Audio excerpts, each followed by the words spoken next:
আসসালামু আলাইকুম রহমতুল্লাহ নাহমাদুহু ওয়া নুসাল্লি আলা রাসূলিহিল কারীম আম্মা বাদ। ভিউয়ার্স,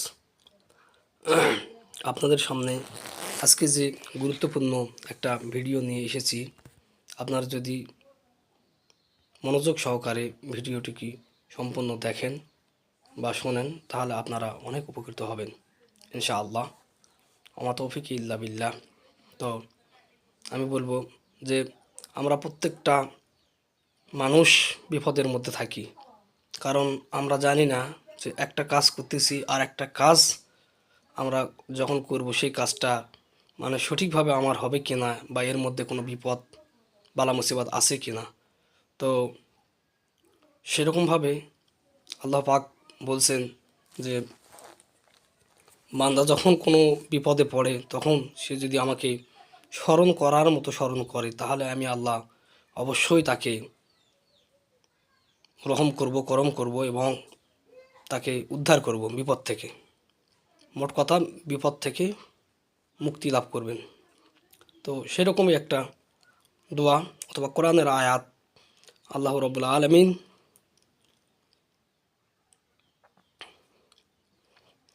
ঘোষণা করেছেন যে অনুনাজ্জিলু মিনাল কোরআনি মা হুয়া শিফা ওয়া রাহমাতুল লিল মুমিনিন। সূরা বানী ইসরাঈল বা ইসরা বলা হয় সংক্ষেপে। এই সূরার আয়াতের মধ্যে বলেছেন যে আমি কোরআনকে মুমিনের জন্য শেফা স্বরূপ নাজিল করেছি।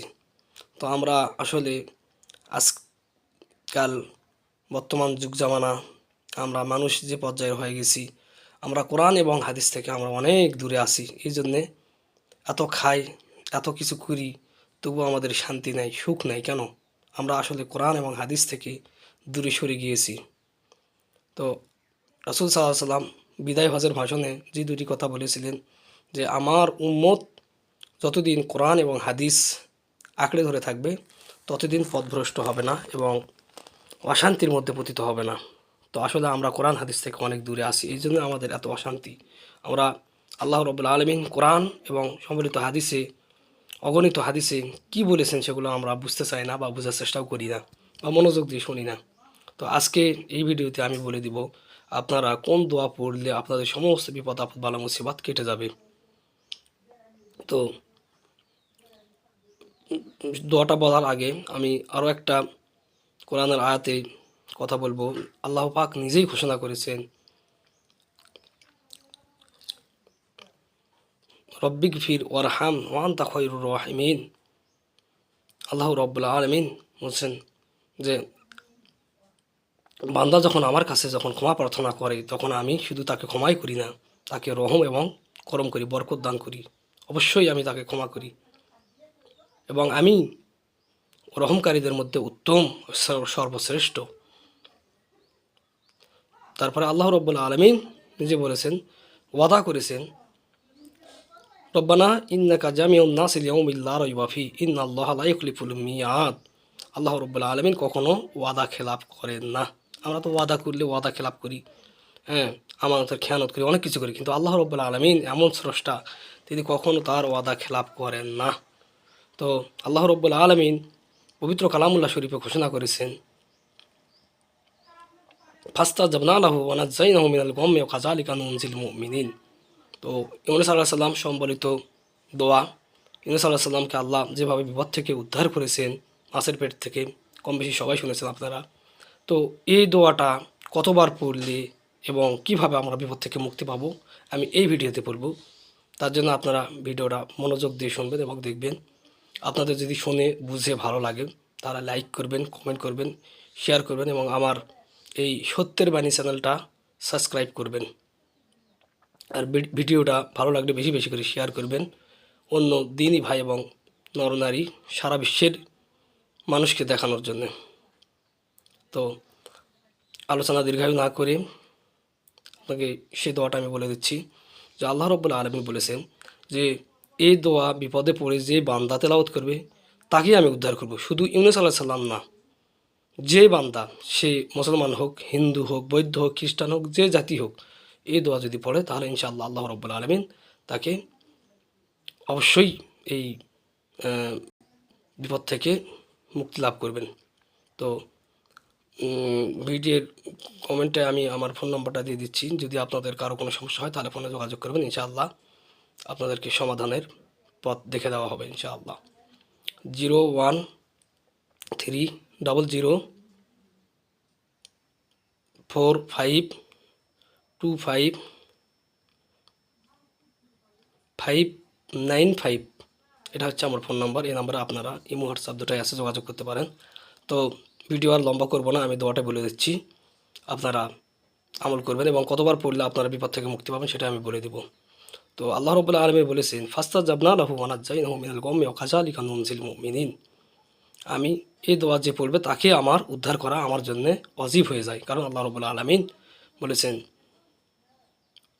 রব্বানা ইন্নাকা জামিউন নাসি লিয়াউমিন লা রাইবা ফিহি, তিনি ওয়াদা করেছেন। তো আমরা এই দোয়াটা সবাই পড়বো এবং সবসময় আমল করার চেষ্টা করব। কতবার পড়বো সেটাও আমি বলে দিচ্ছি। এই দোয়াটা আসলে হচ্ছে লা ইলাহা ইল্লা আনতা সুবহানাকা ইন্নী কুনতু মিনাজ জালিমিন।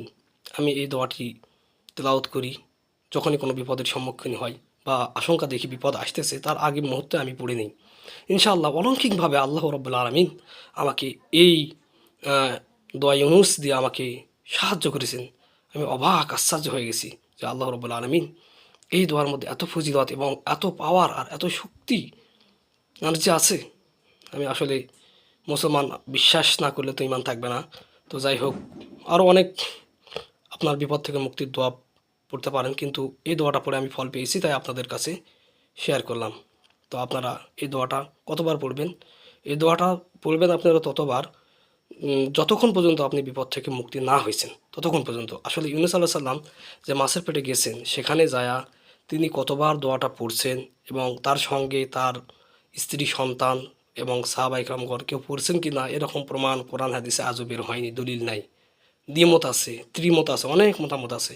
তো আমি বলবো আপনাদের সঠিক এবং নিরাপদ মত হচ্ছে যে যতক্ষণ পর্যন্ত আপনি বিপদ থেকে মুক্তি না পাইছেন, যতক্ষণ পর্যন্ত আপনি বিপদ থেকে উদ্ধার না হয়েছেন, ততক্ষণ পর্যন্ত এই দোয়াটা আপনি পড়তেই থাকবেন। সেটা আপনার উজু থাক বা না থাক, আপনি পাক পবিত্র শরীর থাক অথবা না থাক, মুখটা তো আপনার নাপাক না, মুখটা তো পাক আছে, তো আপনার মুখমণ্ডল তো পবিত্র।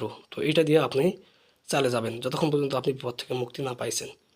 আর অনেকেই মরে গেলে ইউনুস খতম করে, কোরআন খতম করে। আসলে এইগুলো করে ভাই কী হয় আমি জানি না, কারণ মৃত্যুর পর বাবা মার জন্য সন্তানের দোয়া এবং সন্তানের জন্য বাবা মার দোয়া, এটাই সবচেয়ে বেশি কার্যকর।